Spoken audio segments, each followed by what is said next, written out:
Olá para você que nos acompanha pela Rádio Defensoria, eu sou Adriana Carla. Hoje nós estamos aqui para mais uma edição do Entrevistas DPE. Hoje o assunto que eu trago para você, para te deixar bem informado, a você que nos acompanha aí, nós vamos falar sobre o projeto que é aprovado põe fim à redução de pena por idade em estupros. Tudo isso aqui no Entrevistas DPE, porque você sabia que uma mudança importante na lei que acaba com a redução de pena por idade para casos de estupro. Hoje, a nossa convidada é a advogada Nara Gaia, que vai explicar o que isso significa na prática, os impactos jurídicos e também a importância dessa medida para a proteção das vítimas e também o combate à violência sexual. Seja muito bem-vindo, doutora Nara, ao Entrevistas DPE. Muito obrigada. E eu estou à disposição para que nós possamos tirar todas as dúvidas, para que o nosso ouvinte seja muito bem informado. Obrigada, doutora. Primeiramente, obrigada por ter disponibilizado parte do seu tempo para estar aqui conosco, prestando todos esses esclarecimentos e tirando a dúvida aí de quem nos acompanha. Primeiramente, doutora, antes de falarmos sobre a nova proposta, a senhora pode nos explicar como é que funcionava a legislação anterior em relação à idade do agressor em casos de estupro? Como é que funcionava, né? Se você tinha até no fato, data do fato, 21 anos, ou na data da sentença, 70 anos, você tinha essa atenuante.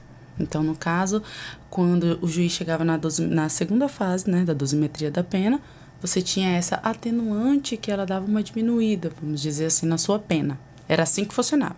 E ainda está funcionando, tá? Ainda está funcionando assim. Ela ainda não entrou em vigor? Não, ela não entrou em vigor. Ela só entra em vigor após a sanção presidencial, mas certo. Não é agora. E o que motivava, né, essa previsão legal de atenuar a pena ou reduzir o tempo de prescrição para os agressores com menos de 21 anos e mais de 70 anos? Eu acredito que seja uma visão muito retrógrada, vamos dizer assim. Nós estamos falando de pessoas que antigamente tinham uma outra visão, pessoas que mais novas antigamente tinham um outro tipo de perfil na sociedade que hoje nós temos. Então, acredito que antigamente tinha isso. Ah, não, a pessoa de até 21 anos, ela não tem aquele discernimento, ela é muito jovem, entendeu? Porque a gente precisa deixar bem claro que isso não é algo que acontecia só com os crimes de estupro. Isso é com todos os outros crimes também acontecia. A segunda fase da dosimetria da pena, o juiz chegava atenuante. Ah, cometeu o crime? Beleza, tem até 21 anos, então o juiz automaticamente... E vamos deixar bem claro que também o juiz, ele segue uma lei, né? Ele tem que seguir aquilo que está escrito. Então, ele não podia fechar o olho. Não, dependendo do crime, vou fechar o olho para isso. Não, ele tem que aplicar, ele tinha que aplicar a atenuante, tá? Dos dois. Acredito eu que seja mais essa visão de que, o idoso, porque ele era idoso naquela época, acredito que isso é mais um perfil social do que mesmo um perfil jurídico. É uma maneira de amenizar mais, digamos, por ser idoso e por ser mais jovem. Isso. Mas e aí a pena ia ficando... Mais branda. E isso ia tornando os cidadãos confiantes nessas questões e isso não ia acabar nunca. Isso vai se perpetuando. Vai. E tem cidadãos que cometem... E a gente sabe que acontece muito, né, doutora? E eles já chegam falando que foi cometido com antes de 21 anos. Então, ele já chega te falando, tem uma atenuante, tem uma prescrição, então tá aí. Infelizmente, a gente ouve muito essas questões de, muitas vezes, o menor, né? Ele tá ali, comete ali aquele crime, aquela determinada situação, e ele tem ali a pena reduzida, não é? Porque ele é de menor. Porque na realidade o menor ele não comete o crime, né? Ele comete uma infração. Então, assim, o menor ele já é outra situação, porque ele vai entrar pelo ECA, ele vai ter outras questões. Mas quando a gente entenda, depois dos 18 anos você é maior de idade. Se você cometeu um crime, você vai responder pelo Código Penal. Mas aí lá no Código Penal a gente chegava na segunda fase e tinha essa atenuante por idade. Nossa. Que agora é o que... Agora está em tramitação, né? Está em tramitação, isso. E que valha. O que muda na prática com a aprovação desse projeto de lei? Muda na prática algumas coisas, sim. que vai acontecer? Quando, depois de um processo todo, e quando o juiz chegar lá na fase da dosimetria da pena, que ele vai dar a primeira fase, quando ele chegou na segunda, ele vai dizer assim, ó, aqui eu não preciso dar essa atenuante, eu não preciso diminuir por causa da pena dele, porque ele tem 21 anos ou porque ele tem 70 anos na data da sentença. Isso vai modificar, sim. Na realidade, para ser uma palavra mais fácil, vai piorar. Para quem cometeu o crime, vai piorar. Porque a pena, ela poderia dar uma diminuída, mas agora não. Ela vai dar uma aumentada e vai ficar nivelada com as outras pessoas. Eu costumo dizer que não é uma lei que vem passando a mão, é uma lei que vem para piorar a situação de quem comete crimes e de quem comete o crime de estupro. Exato. Né? E na sua opinião, ela vem para melhorar? Vem para melhorar, porém vamos deixar várias lacunas, porque eu estava lendo o projeto de lei e eu não vi falando sobre o estupro de vulnerável, eu não vi falando sobre vários outros detalhes. Então, sim, ele vai melhorar, vamos dizer assim, para quem comete o crime de estupro, vai piorar a situação, mas na prática eu achei que eles deixaram muitas lacunas em aberto e acredito que vai vir várias outras discussões dentro disso. Ainda precisa muitas melhorias, né? Reaver muita só um coisa. Passo. Entendi. Mas já é um primeiro passo, né? Já é alguma coisa. E a proposta, doutora, ela também acaba com a redução do prazo, né, de prescrição nesses casos. Como é que isso garante justiça às vítimas? É porque, assim, essa proposta, ela vem trazendo que ela determina o quê? Que nos casos prescricionais, ele é reduzido pela metade. Então, na aprovação do projeto, as atenuantes, a redução do prazo prescricional, eles deixam de ser aplicada pelos crimes que envolvem violência sexual contra a mulher, entendeu? E esse aqui é o ponto da tua outra pergunta. Eles visaram principalmente a violência contra a mulher. Eles deixaram o estupro de vulnerável do 217A fora, então, tipo assim, é contra a mulher, que eu acredito que nós juristas, nós advogados, as pessoas que trabalham com direito, vai deixar a lacuna para abrir. Então, sim, a prescrição vai mudar também, vai ficar bem mais reduzida. Entendi. E essa nova regra, ela já pode ser aplicada imediatamente em processos, em andamento, ou só valerá para os crimes cometidos após a ascensão presidencial? Vamos lá. Não, nós ainda estamos em um projeto de lei, depois ele vai ser passado para a Câmara, então a gente ainda não coloca isso na prática. Ainda está em processo, após um voto presidencial, se vai ser vetado, se não vai, aí que vai para um diário oficial. Quando chegar lá, nós vamos poder utilizar isso na prática. E sempre lembrando que isso aqui vai ser utilizado para os casos daquela data para frente, tá? Entendi. Ele não vai retroagir, que é o que a gente fala, ele não vai retroagir para... A lei só retroage para beneficiar o réu.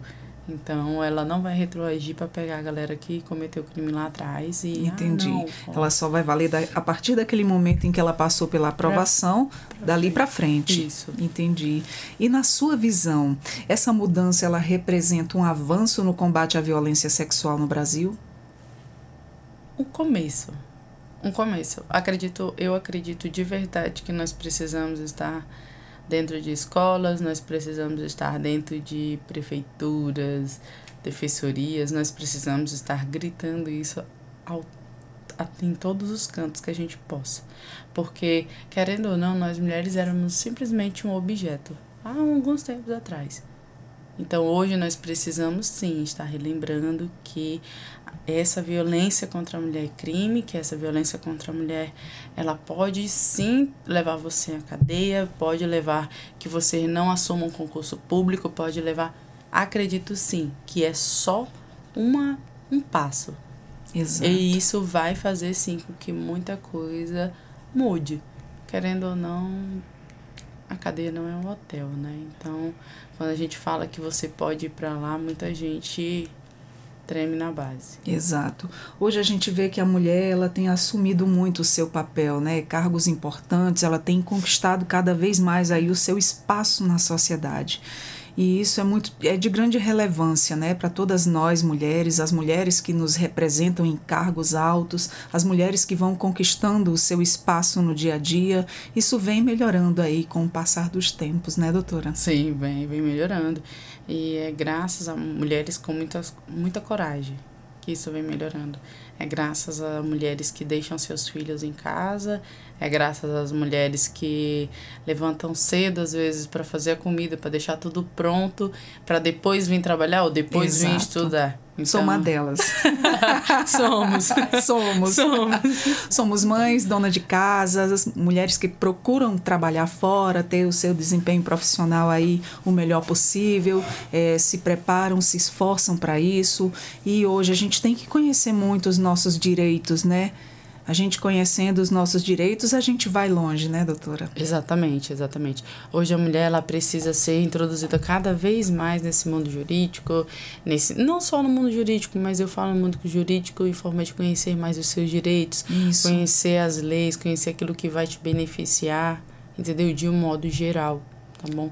Saber do que é uma violência psicológica. Exato. Que eu vejo assim, que é uma coisa que às vezes as pessoas falam e acham que não existe, o que é uma violência doméstica, entendeu? Os tipos uma de violência patrimonial, que é o que tá no auge, assim, eu disse, exatamente. Meu Deus, agora...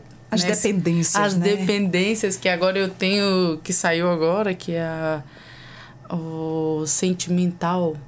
A violência sentimental. Violência sentimental, patrimonial. Moral. São todos os tipos de violência. E o interessante é que quando passa aqui algumas pessoas na nossa mesa de conversa, que chegam a relatar que tem pessoas fazendo palestra nas escolas, já identificando para aqueles jovens desde cedo o que é esse tipo de, para cada tipo de violência, muitos achavam que a violência era apenas a violência da agressão, física, a física. E, no entanto, quando eles começavam a relatar, chamava ali, nossa, na minha casa a gente passa por violência psicológica, e eu não sabia que isso era um tipo de violência, né? Então, esse trabalho que está em alguns órgãos, começam lá do início, lá nas escolas, para que isso não venha a se perpetuar nas famílias. Por muitas vezes, aquele jovem, aquele adolescente, aquela criança crescer num lar onde é cheio de desentendimento, aquele lar todo desestruturado, para que aquilo não venha ir para frente naquela criança que está ali presenciando aqueles fatos todos, né? Então eu acho isso muito importante, começar lá da escola também. Tá certo que nós, como pais e mães, nós temos que orientar os nossos filhos já desde cedo, e também esse papel na escola onde abrange ali um maior número de jovens e onde às vezes o pai ou a mãe não tem essa abertura de estar tendo essa conversa aberta, né, doutora? Sim, é porque na realidade a gente vai entrar ali no meio. Eu costumo dizer que a juventude ali, ela tem todo um poder. Então, quando tu entra ali no meio da juventude e que tu ensina para eles que existe a violência, sim, psicológica, existe uma violência doméstica, que existe ali um abuso, talvez sexual ou não, é ali que mora. Porque você tem que entender que muitas das vezes o abuso vem de casa. E você precisa passar para essa criança que aquilo que está acontecendo dentro do seio dela não é o correto. Entendeu? Então, assim, eu sou de verdade, quando eu era mais jovem, eu lia muito, e em uma dessas leituras que eu li, tinha algo sobre um abuso sexual, e eu falava para minha professora, a gente precisa informar isso para todos os alunos. E na minha época, eu morava no Mato Grosso do Sul, a professora fez um grande trabalho que todas as crianças tinham que saber o que era aquilo. E eu cheguei em casa falando pra minha mãe e tal. Minha mãe ficou muito assustada no começo, mas eu falei pra ela assim, mas isso aqui a professora tá dizendo que é o que não é correto. Ninguém pode fazer isso. Então, eu sou super a favor de você trazer palestras, de você informar, porque a informação é tudo. Ela é tudo. A informação, ela abre a sua mente, ela tira você de dentro dessa prisão, às vezes, que você vive. A informação protege. Inclusive, já tem trabalhos também feitos. É uma pena que não tenha o alcance de todos, né? Mas já se é um começo, porque assim... Também passou aqui na mesa, eu não me recordo, são tantas as conversas boas que a gente tem aqui, tantas as informações, mas já acontece em algumas escolas aqui da nossa capital, palestras, onde tem cartilhas e tudo mais, onde fala onde pode ser tocado o meu corpo e quem pode tocar. Isso é muito importante. O jovem já desde criança, só que falando de uma forma branda e na linguagem deles, isso é muito interessante. Eles não precisam saber tudo ali tão pequenininho. Então vai assim da linguagem deles, o que pode e o que não pode, o que é certo e o que é errado. Então você não pode permitir. Isso só pode ser tocado, certas partes do seu corpo, só pela sua mãe, alguém da sua família, e se for te ajudar na higiene pessoal. E isso é tão importante, e vem trazendo isso. E outra pessoa de fora, isso já não é normal. Então, você não pode permitir, não pode deixar. Então, isso é muito importante já começar lá da escola. E a gente, como pai e mãe, também orientar nossos filhos. Isso é muito válido para a vida. Sim, sim. Né, doutora? E principalmente as meninas, né? Querendo ou não, hoje o nosso objetivo é falar mais sobre a violência, né, contra a mulher. E principalmente as nossas meninas.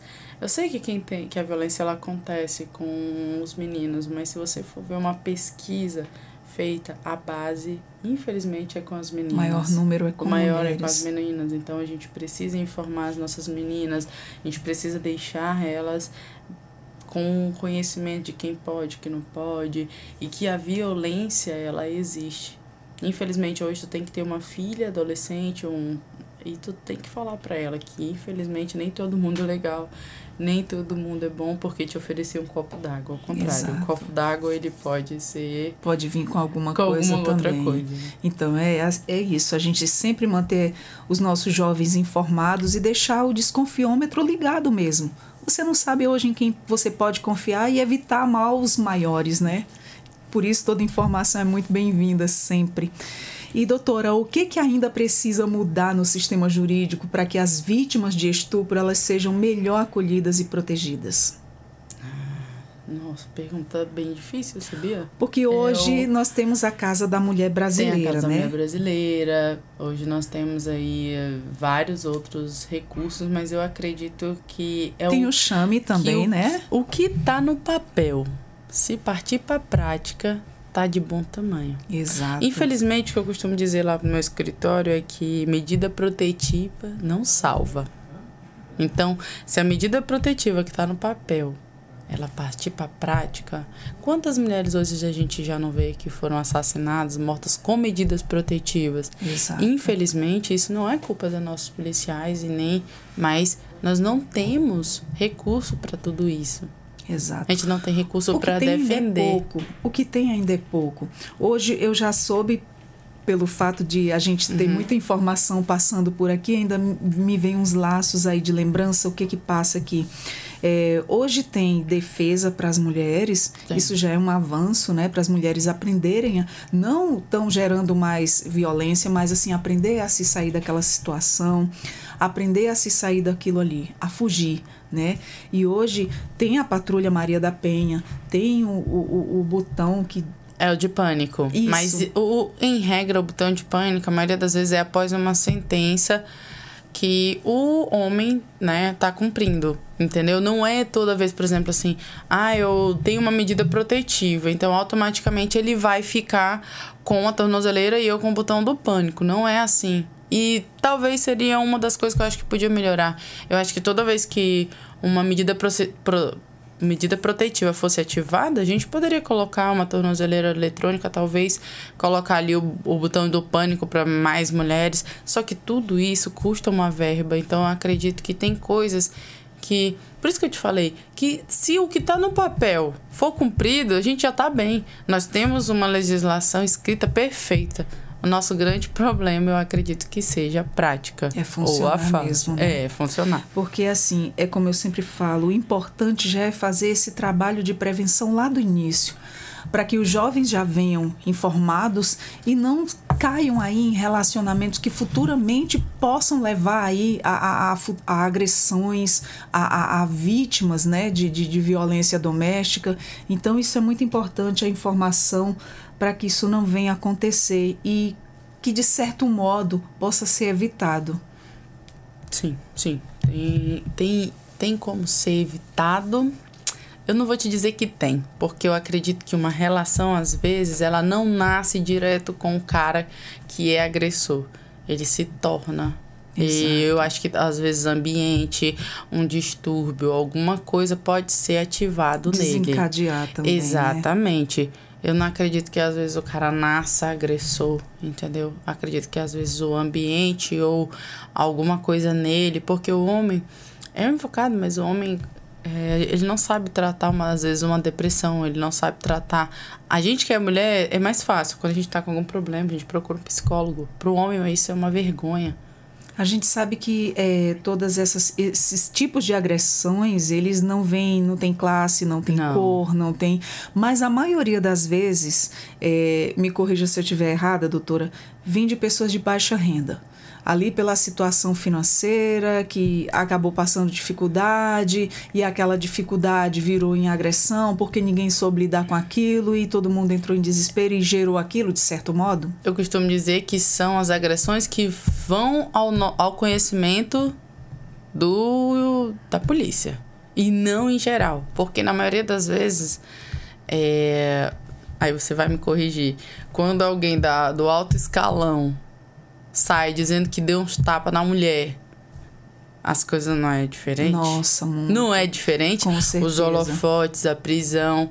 Então, às vezes, isso acontece muito na classe de alto escalão. Só que ela é, de alguma forma, vamos dizer, abafada. E a gente pode dizer... Eu ouvia a minha mãe dizer, cuidado, porque todo mundo tem seu preço. E hoje eu entendo. Todo mundo tem seu preço. Porque tem gente que, querendo ou não, a mulher, às vezes, que tá fragilizada, que apanhou, exato, tu fala pra ela que tu vai dar um dinheiro pra ela sumir, ela vai sumir. Quando a gente atinge essa maturidade, uma determinada idade, que a gente também se põe no lugar de mãe, a gente vem entender os conselhos das nossas mães, que sempre eram muito sábios, né? E depois que eu comecei a trabalhar na área criminal, eu tinha isso na minha cabeça, que eu achava que... porque eu ia trabalhar com criminal, eu só ia atender, desculpa a expressão, mas o vagabundo, o cara que chega falando palavrão... Entendi. Que chega todo tatuado, rebolando. Não, ei, senta na mesa que o cara que vai chegar no teu escritório é um cara que vai descer de uma Hilux e tá tudo bem. Entendeu? Então, assim, acredito que hoje os que são mais denunciados, sim, são classe médias baixíssimas, às vezes bem... vamos dizer, os pobres, né? Mas acredito que aconteça bem mais em outros locais do que a gente imagina. A gente torce tanto para que esses números diminuam, né? Mas, infelizmente, esses números vêm crescendo e é um fator muito preocupante para a gente, né? Quanto sociedade, quanto mulher. E vamos aí passar informação para esses jovens, para os nossos filhos e mantê-los bem informados para que, de certo modo, a gente proteja com informações. A informação, ela muda, ela transforma, Transforma, né? Sim. Transforma. Doutora, algo mais a nos acrescentar? Não, muito obrigada. Algo que você queira nos falar? Não, já fiquei extremamente feliz pelo convite. Muito obrigada. Precisando de mim, eu estou à disposição. Fiquei muito nervosa antes. Falei, nem parecia. Não. Super tranquila. Mas muito obrigada pelo convite. Nós que agradecemos. Entrevistas DPE está sempre de portas abertas.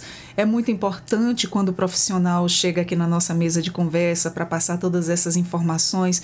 É um ganho muito grande para a nossa sociedade, para os nossos seguidores que nos acompanham à Rádio Defensoria. E, muito obrigada.